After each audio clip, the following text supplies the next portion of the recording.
Hey guys, I have some wonderful video footage for you. But quick disclaimer, please forgive me for having the TV playing so loudly in the background. But it's really good information and I don't want to repeat that video all over again, but I do want to get that information to you. So I'm going to go ahead and let it play, but please excuse I was watching the Martin show. You guys remember that from back in the day? Anyway, I was watching that. So that's what's playing in the background. So I apologize for not turning that down. I was rewatching the video and I'm like, oh my goodness, the TV is so loud. But I really don't want to repeat everything that I said in the video, but I do want to get that information to you. So I'm going to go ahead and include it in this video. So please excuse that. Thanks.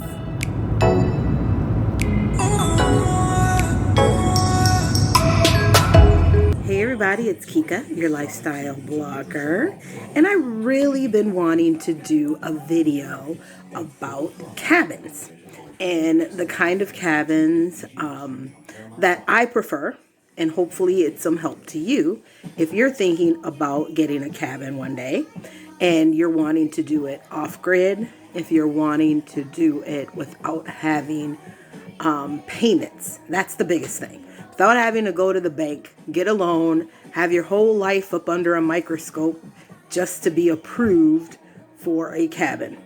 That kind of approval from society I have been shying away from and particularly don't care for because it is very, very hard to have your life put under a microscope and to basically be judged, so to speak, about your credit history, how you pay, things like that. I feel like if you're going to get a loan, it's probably better off that you don't get it because you're probably getting yourself in today's society into something that won't actually be sustainable long term. And the reason why I say that is because society has changed so much in the last 3 years with the COVID pandemic that we've been going through. Jobs are scarce. Gas prices are scarce, war, just everything have been happening. It just wouldn't surprise me if we have another turn for the worst at this point. So, absolutely get a cabin, but you may want to think about if you want to finance it or not because, financing nowadays, everything is so inflated. It is very, very scary. You're wondering, like, are you really getting your money's worth out of certain things? Even for us that have a mortgage, because I do have one on my house. When I first got my mortgage 3 years ago, it was $200 cheaper. Every year, the price is going up, and I'm being told it's because the insurance is going up. Of course, we know taxes go up, but everything is so inflated. It's like the economy is kind of doing this big pushback to try to get back on track again, and us as the consumers are really paying a high price for it. So be careful if you are out and you're thinking about, it would be nice to have a cabin or a second home, but be careful getting yourself into financing. And I know for some, like my sister, she watches these videos often, and for her, as I think about it, the wilderness and the way that I have my cabin set up probably would not be a thing that she would want to do. It was a lot, and it's still a lot. And now that I have two, plus the house to maintain, it's a lot of consistency that has to be done. And it could be a brand new cabin that you have. It doesn't matter. You're still going to have to maintain it. Rodents get in. Things need to be repaired. I'm constantly going up there doing work. I do feel like I'm getting to the end of the bulk of the things that need to be done. So finally, I will be able to have times where I go to the cabin and really enjoy myself because really it's only an hour away from my main house. So it's actually the perfect location, which is why I picked my main house where I did. But right now, it's really hard trying to get everything completed. So I'm in the last hump of what needs to be done at the second cabin. As you know, last year was a crazy fiasco. And if you haven't seen the videos, go back and watch them of me trying to get this cabin on the land and all of that stuff. It was absolutely nuts. And then just the whole thing of trying to get everything completed in the right timeline, which was not working. And then I have had a few setbacks. So now we're at the point where my son is putting the lights in. We got to connect the water for the second cabin.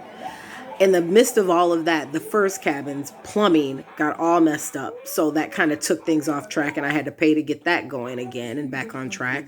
Now since I'm on that roll, I'm going to go ahead and get the hot water heater fixed so that people can take hot showers. So I did order the unit for that, and then I'm going to have the same plumber put that in. But back to the other cabin that I got, the second cabin. We're getting the lighting put in. We have to connect the water. And then as I'm walking on the floors, I'm noticing a few imperfections. So I'm feeling like underneath the carpet, there's some floor, a rotted out floor under there that I'm going to have to tear up this carpet and repair that. In addition, I have the bathroom and the back bedroom that needs to be finished and completed. And in addition to that, what I noticed in rewatching some of my videos is the ceiling needs to be redone because there's water spot stains in the ceiling. And I don't think there's a continued water leak. I think that was fixed. But after that was fixed, I don't think the person repaired the ceiling. So I got to go back and do that. In addition, I want to get some liquid roof and go on top of the mobile home. And I'm thinking maybe it'll be better to do that in the fall. And then just kind of do the liquid roof to kind of seal everything up. I want to do that for the mobile home and my RV. But just lots of tedious little things. And then as I'm up at the cabin, everything's so overgrown. I'm going to bring my lawnmower up and try to do what I can when I go up on Thursday again. However, a riding lawnmower would be ideal. So I need to save up so I can get one of those. A used one is fine, but I need to put one of those at the cabin too and have that in the garage. And in addition to all of that, I need to think about bringing my cute little smart car home because gas prices are crazy.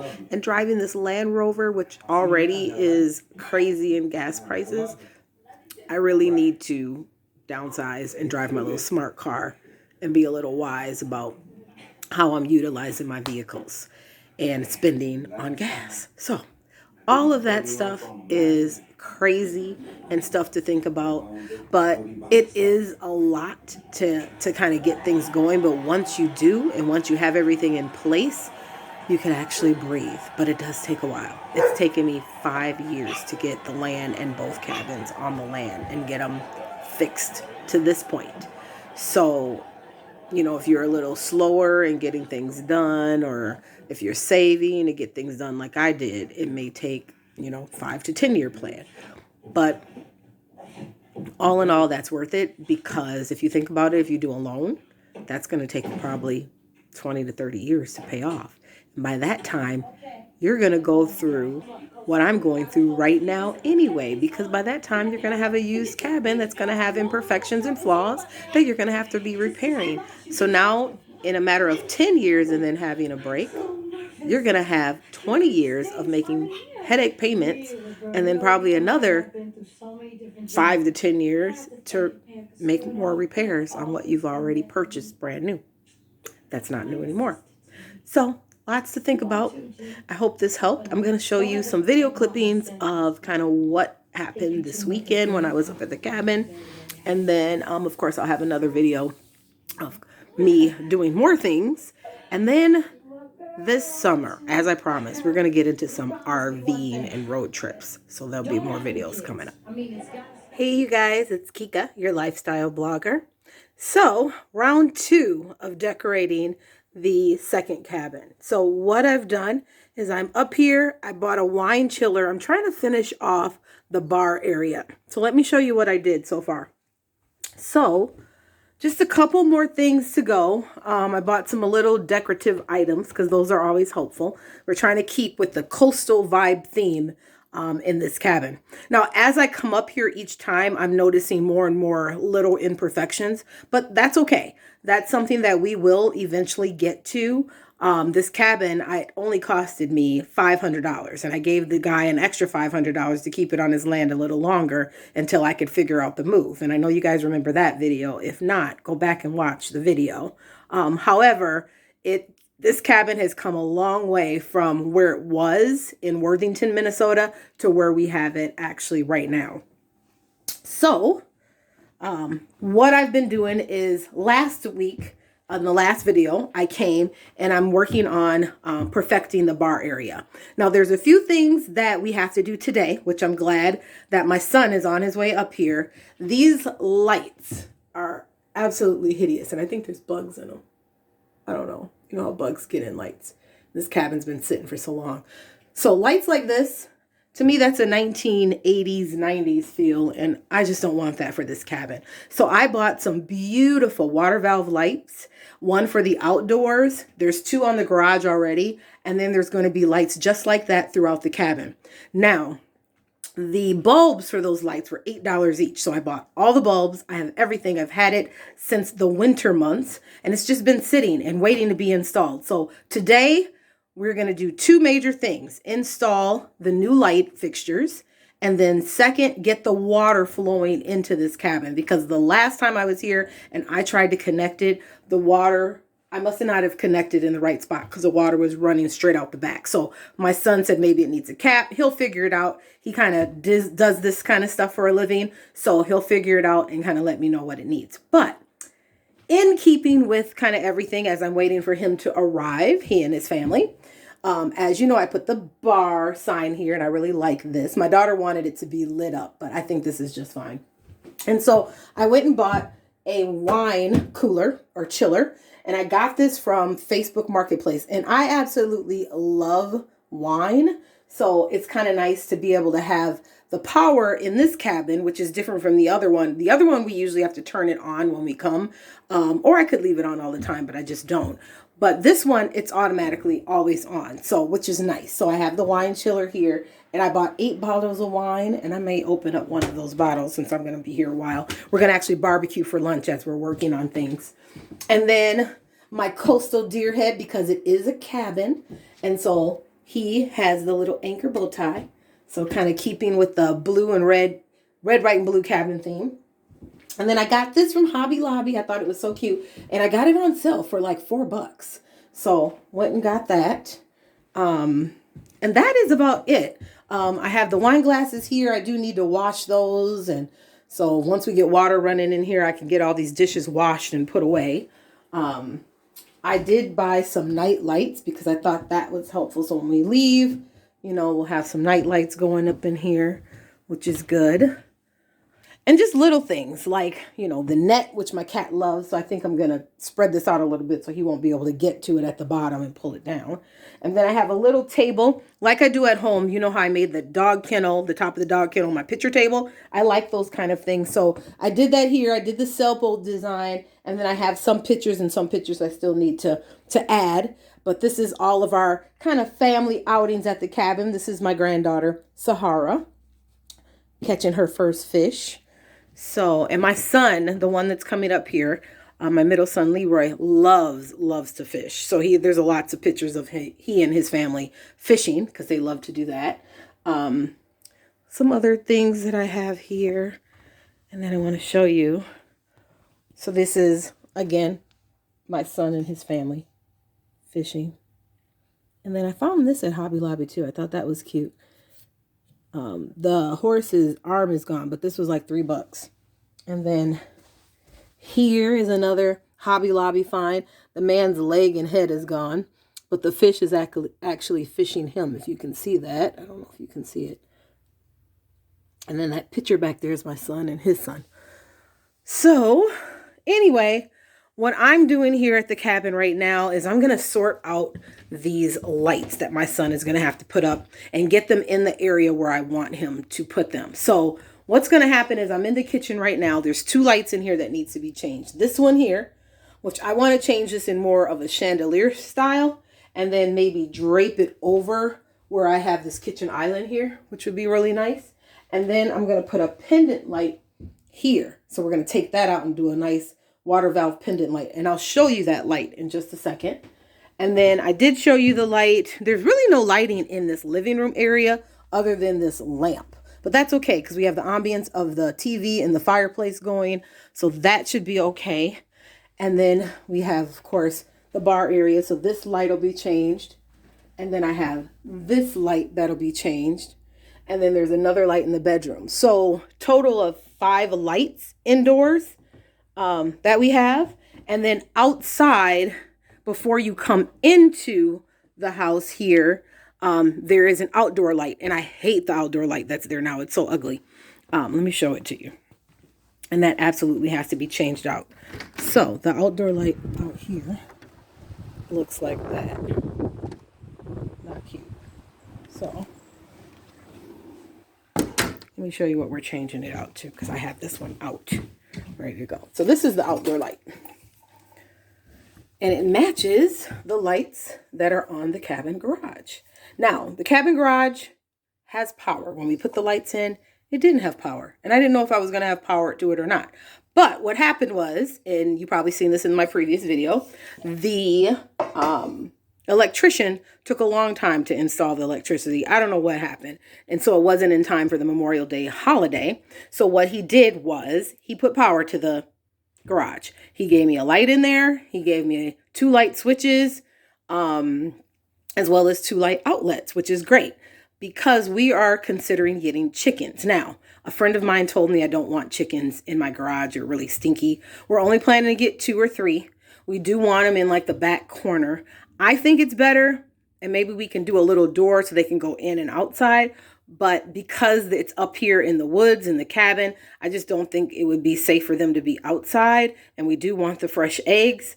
I think just having 2 or 3 is fine, and having them inside. And now that we have electricity to the actual garage, we can do heat and everything for them, so they'll be just fine even through the winter months. Now, the problem is having somebody be able to come up here and feed them. I don't know how we're going to do that. My son has a plan because they're actually going to be his chickens, so we'll figure that out when the time comes. But anyway, I'm going to go through these lights, and then I'm going to turn the camera back on so that you can see what I have planned here. So keep watching. More video footage coming up. So the biggest part of this thing is the actual light bulbs. That is what kind of brings this look all together. And these light bulbs are not cheap. I ended up getting 20 of them. They're like $8 per light bulb. Actually, what it looks like though. They're so pretty. Look at. I mean, I know you can get them at like Home Depot or whatever. Whatnot. Hold on. I know you can get them at Home Depot or whatnot, but they're so pretty.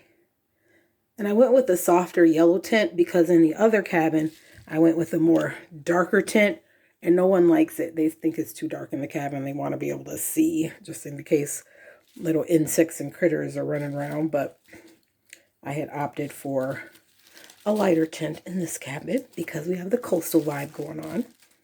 So once we get the lights in, or the light fixtures in, I should say, we will be able to try out the light bulbs.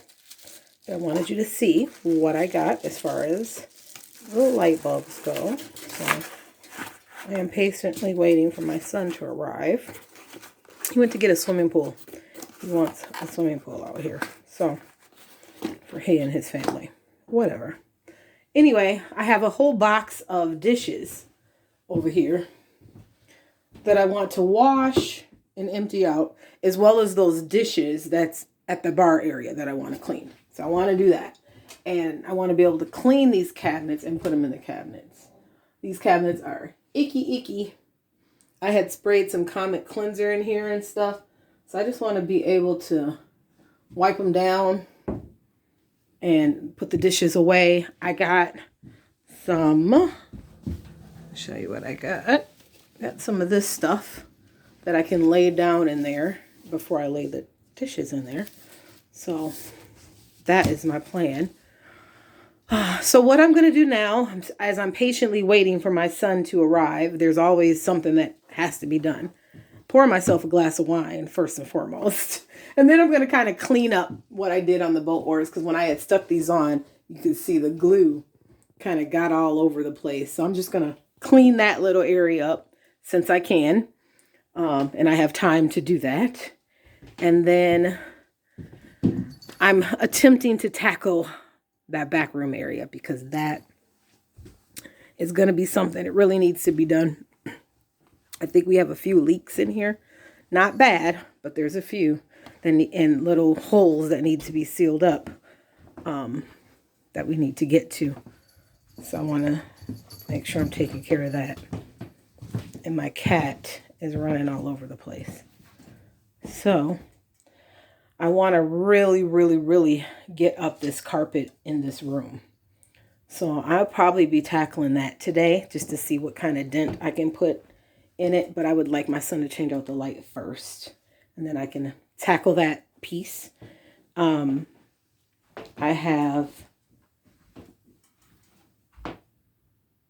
just can't believe. Yeah, my cat, I'm so glad he's here with me, because I would not be walking around this brave in this space. It's one thing, the woods and the cabin kind of creeps me out a little bit, but then when you know that you have little critters that get into your cabin, that creeps me out even more. So there's stuff that I got to do, but I am anxious to get the water running because I want to see if this washer and dryer that I put here, does that work? So there's a lot of little things that I want to make sure it still works. So anyway, keep watching. More video footage coming up. Okay, so let's talk about the different types of cabins. There are trailers, mobile home, modular home, cabins, or park models. And the reason why I like those and prefer those is because you can leave them on their wheels. And when you leave them on their wheels, it's significant because they're pretty big, so they're not going to be moved often by any means. So they're not like a tiny house. They are much bigger than that. However, if you leave them on your wheels, they're not on they can't be considered as a part of that foundation. Even though you skirt it and everything and it looks like it, you can even build a deck, a porch, all of that stuff like we did. However, they're not still considered on that foundation, which means it's not going to be taxed the same, which is going to be wonderful for you. Now, doing a cabin in like a mobile home park or putting your park model or something that's in a park where someone else is paying your electricity and you're just renting the spot, I would say steer away from those because your mobile home is not going to hold the value that you're going to want it. I say get your own land, put your own septic, your own well, your own electricity in, and then move your mobile home, park model, modular home to that land. That, to me, is more like a secluded cabin, and it's looked at a lot differently. So I looked at two things. I looked at the price of the same mobile home in a mobile home park, which they call them trailer parks. Negative view on those, by the way. And then I looked at the same mobile home on its own land. And surprisingly, it is probably 50% more in value than what it would be in a mobile home park. And it's on your own land. So that's a plus. Now, I do have mine in an association community. It's not a mobile home park, though. And it's not anything like that. The association community is just like if you were to move into a townhome and you live in the association community. But it's a little different because if you move into a townhome that's already established in the association community, even though the townhome is yours, the outside is controlled by the association. The association community that I'm a part of is the outside and the inside is controlled by you. The only thing that's controlled by the association is the use of the lakes in the surrounding area and the actual clubhouse that has like games, a swimming pool, and kind of all of that stuff. And a lot of people don't want to use that anyway because they have their land and they have all of those own things on their land. But it's kind of nice. Plus the association community for like a cabin is nice because if you're not there often, they can look after your cabin for you. And the other thing is, for everyone else, they're making sure that everyone is in keeping with the look of the community. Therefore, your land and your cabin will continue to increase in value, and people aren't just storing junk cars and junk and all that stuff on their land, which is easy to do when it's a cabin and it's not your regular home. So that's why I prefer association community for my cabin. I wouldn't do that for my main house, but for my cabin, absolutely, because I'm not there often and I like having that extra eyes and ears. I can leave stuff up there and I know that it's safe. Leaving it at my house, little iffy, even though I'm in the city, but people steal things. But out there, it's so far, it's so rural. They could still steal things out there, but it's not as often, not really heard of. And because it's an association community, I feel a lot safer. So I prefer the mobile home cabin on wheels. For one, the tax benefit that you get, for so much that you get so much for the tax price. And to me, it's just a little easier to maintain than a foundation type house. I prefer not on the lake either because of tax purposes too. But I do prefer a lake to be very close. And in this community, I actually have 4 lakes that are close. So we do have a boat and things like that. Now, you could also get a cabin very cheap. You can buy an already existing structure of someone who's bought some land and they want it moved. And then you can hire a moving company to pick that up, as long as it's not a part of that foundation, and move it to your land. And then you can have everything hooked up that way. It may be a little bit more than the mobile home deal, but it's still giving you, if you don't want the mobile home, a nice cabin on a foundation without having the price of doing loans and all of that kind of stuff. So that's another thought and idea that you can do. So anyway, I'm just throwing some ideas out there, things that I've thought of. I've even thought of using those mobile home like offices and turning that office, because it already has all that, the hookup, the electricity, the power. All you got to do is plug it in. Plumbing done. I thought about doing those and turning it into a cabin. And that's another reason why I like mobile homes, because everything is already wired. The electricity, the hot water, everything's already wired. You just plug it in. You may have to repair some things for sure, but it's already there. Now, some people like to do a shed. That's fine. The structure is beautiful and solid. However, you're still going to have to pay an electrician to wire it, a plumber to do the plumbing. And that's just a lot of work and it can be a lot of money, especially right now with this whole COVID pandemic and the setback that we've had as a nation and just trying to restart things. Everything is inflated to the max, and you may not want to do that and at this time. But it is a good idea. I thought about that too. But I ended up with another mobile home again. So don't know if I'm going to get a third land. It's presuming to be a lot of work. And even though my kids help me, they don't help me the way that I want them to help me. So it's a lot more work for me, but it's okay because we're nearing the end of the projects that I need done, which is great. So I'm going to be able to go up there more often to actually enjoy it. And if I get certain things for it and have it in place, it'll make life a lot easier. So if I get like a riding lawnmower and I make sure that I'm keeping things maintained, it'll be a less work for me in the long run. So I really like that. So anyway, I'm going to show you another video clipping or footage of kind of what we've been doing. And so keep watching, more video footage coming up.